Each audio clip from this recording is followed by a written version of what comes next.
মৰিগাঁও তিনিচুকীয়াত ব্যাপক প্ৰস্তুতি মহাপাল নাম আৰু তিনিচুকীয়া ৰাইজে এনেকৈয়ে কাম কৰি গৈ আছে আৰু ইয়াত দেখিছে ধুনীয়াকৈ গেট বনালে আৰু ভিতৰলৈ যাওঁ কেনেধৰণে এই প্ৰস্তুতি চলি আছে আহকচোন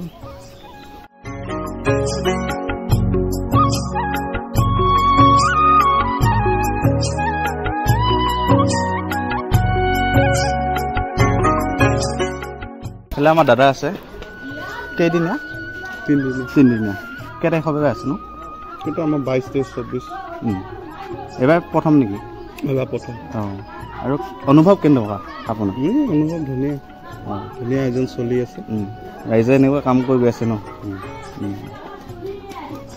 এইফালে দেখিছে ইমান ধুনীয়া এটা অনুষ্ঠান দেখিব পাইছে আৰু যিহেতু বেছি দিন নাই এইফালে আমাৰ আইতাহঁত আছে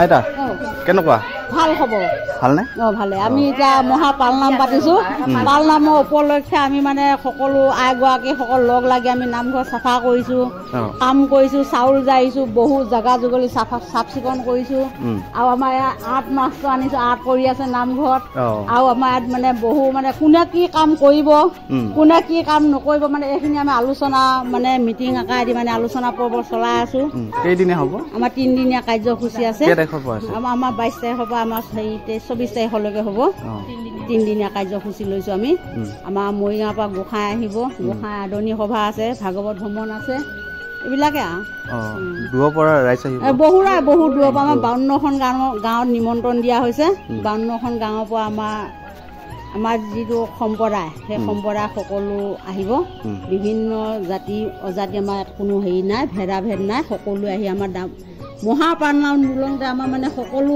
ৰাইজে ইয়াত দৰ্শন দিব বুলি আমি আশা কৰিছোঁ যাতে সকলো আহে যোনে শুনিছে বা যোনে জানিছে যাতে সকলো আহক বুলি আমি মানে হেৰিটো চলাই আছোঁ আৰু এইখিনিয়ে কৈছোঁ আৰু এইফালে আমাৰ খুৰীদেউহঁতে আছে অনুভৱ কেনেকুৱা ভালে ইমান ধুনীয়া এটা অনুষ্ঠান আৰু মহাপালনাম বুলি পেলাই আমি যিমানখিনি উৎসৱ কৰি মহিলাসকল আগুৰি কৰি সকলোৰে কাম বনখিনি কৰিছোঁ কাকো কোনো ৰেধুক নধৰাকৈ বহুত আনন্দভাৱেদি কামবিলাক চলাই লৈ গৈছোঁ তাকে লৈ বহুত ধন্যবাদ কৰিছোঁ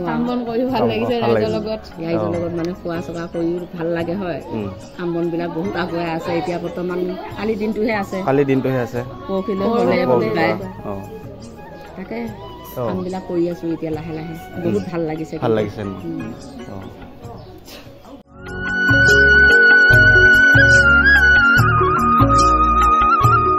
আমাৰ দাদাক লগ পালোঁ তিনিচুকীয়া গাঁৱৰ সম্পাদক আৰু ইমান এটা ধুনীয়া অনুষ্ঠান মহাপালনাম কি ক'ব আপুনি আমি পালনাম মানে যিটো অনুষ্ঠান পাতিছোঁ এইটো বহু দিনৰ মূৰত হৈছে আমাৰ আগতে 50 বছৰমান আগতে পালনাম হৈছিল আমি দেখা নাই যে সৰু তাৰপিছতে আমি পালনাম পাতিব পৰা নাই আমাৰ পৃথিৱীত মানে আমাৰ যিটো হীৰা সম্প্ৰদায় বুলি ক'লে হেৰিটা আছে 52খনৰ অধিক গাঁও আছে গোটেইবিলাক গাঁৱকে আমি নিমন্ত্ৰণ কৰিছোঁ আৰু নিমন্ত্ৰণ কৰি অহা বুধবাৰৰ পৰা 3 দিনীয়া কাৰ্যসূচীৰে বৰ উলহ মালহেৰে পালনামটো পাতিছোঁ আৰু এই পালনামটোত আমাৰ এনেকুৱা অনুভৱ হৈছে যেন আমাৰ এটা মহান কাম কৰিবলৈ গৈ আছোঁ আমি ইয়াতে আধ্যাত্মিক এটা অনুষ্ঠান ধৰ্ম অনুষ্ঠান গতিকে নতুন প্ৰজন্ম চামকৈ এই ধৰ্মৰ প্ৰতি যিটো আকৰ্ষণ সংস্কাৰিত হোৱা এটা বাট আমি মুকলি কৰি দিম বুলি ভাবিছোঁ পালনামৰ পৰা এইটো ঘোষণা হ'ব সেই তাৰ মানসেৰেদি আমি এই পালনামটো পাতিবৰ কাৰণে যোজনা চলাইছোঁ কিমান দূৰ সফল হয় তেওঁ প্ৰভু ভগৱন্তই ক'ব আৰু কিমান দূৰৰ পৰা ৰাইজ আহিব এতিয়া মৰিগাঁও জিলাৰ প্ৰায় কেইখন গাঁও প্ৰায় 52খনমান গাঁও মানুহ আমি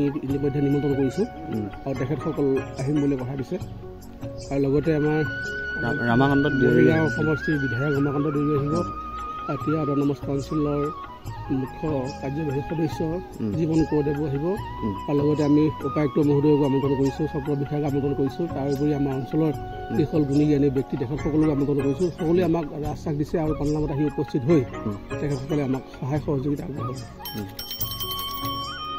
আৰু এইকেইদিনতো কাম কৰি আছে ৰাইজে কৰি থকা হৈছে পৰহিদিনাখনকে এতিয়া পৰহিৰ পৰা আমি আৰম্ভ কৰোঁ বুধবাৰৰ পৰা। বুধবাৰ 5 বছৰ আছে পৰিৱেশ নিকাকৰণ, তাৰপিছত ধৰ্মধ্বজা উত্তোলন, মুখ্য তোৰণ উন্মোচন, আৰু লগতে আমি এটা খুব এটা ভাল পদক্ষেপ লৈছোঁ, গ্ৰন্থমেলাও ৰাখিছোঁ। গ্ৰন্থমেলা আছে, গ্ৰন্থমেলাও আমি অনুষ্ঠিত কৰিম। এনেকৈ কৰি আমাৰ কাৰ্যসূচী কেৱল ৰাখিছোঁ। যদি কিমান দূৰ যদি ৰাইজে সহায় সহযোগিতা কৰে আমি সাফল্যমণ্ডিত হ'ম। গতিকে আমি এই চগতে আমাৰ অঞ্চলৰ সমূহ ৰাইজকে আমাৰ উপস্থিতি কামনা কৰিছোঁ।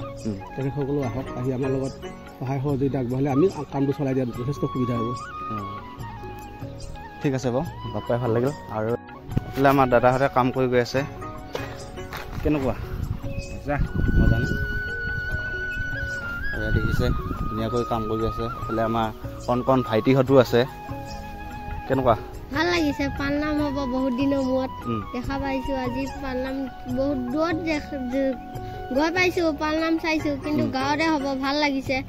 বহুতো দূৰ দূৰণিৰ পৰা মানুহ আহিব। 52খন গাঁও মাতিছে আৰু বহুতো মন্ত্ৰী বিধায়ক অহা কথা আছে। ভাল হ'ব পালনাম হ'লে। আমাৰ সম্পাদক আমাৰ দিলীপ মামা আছে, তেওঁ বহুত কষ্ট কৰিছে, ভাল লাগিছে, তেওঁক ভাল পাইছোঁ। কিহত পঢ়ি আছে? মই 6ত পঢ়ি আছোঁ। আৰু এইফালে আমাৰ দাদাক সোধোঁ যে এই পেণ্ডেল কিমান টকা? একজেক্টলি কিমান বুলি ক'ম এতিয়া, পালনাম সেই খাতিৰত আৰু ৰাজহুৱা অনুষ্ঠান এটা দিব আৰু যি দিয়ে আৰু ৰাইজে। ইমান এটা ফ্ৰেংকে কোৱা নাই, ৰাজহুৱা বস্তু আৰু। ঠিক আছে বাৰু, ইয়াতে খোৱা বোৱা হ'ব নেকি? এইটো ভোজনালয় ন? ইয়াতে ভোজনালয় হ'ব। আৰু ইয়াতে প্ৰায় 400 মানুহ বহিব পৰাকৈ আমি কেপাচিটি কৰিছোঁ।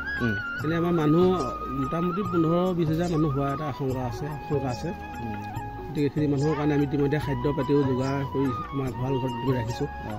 গতিকে আশা ৰাখিছোঁ আমি অনুষ্ঠানত যদি সহায় সহযোগিতা ৰাইজে কৰে আমি আগবঢ়াই নিব পাৰিম। আৰু এইটোৱে হৈছে ভোজনালয়, আৰু ইয়াতে খোৱা বোৱা কৰা হ'ব। বহুত দূৰ দূৰৰ পৰা ৰাইজ আহিব, যিহেতু খোৱা বোৱা ইয়াতে দিয়া হ'ব। ভাইটি, নামটো কি তোমাৰ? বৰ্ণিল দাস। কিহত পঢ়ি আছা? কোন ক্লাছত? কেজি।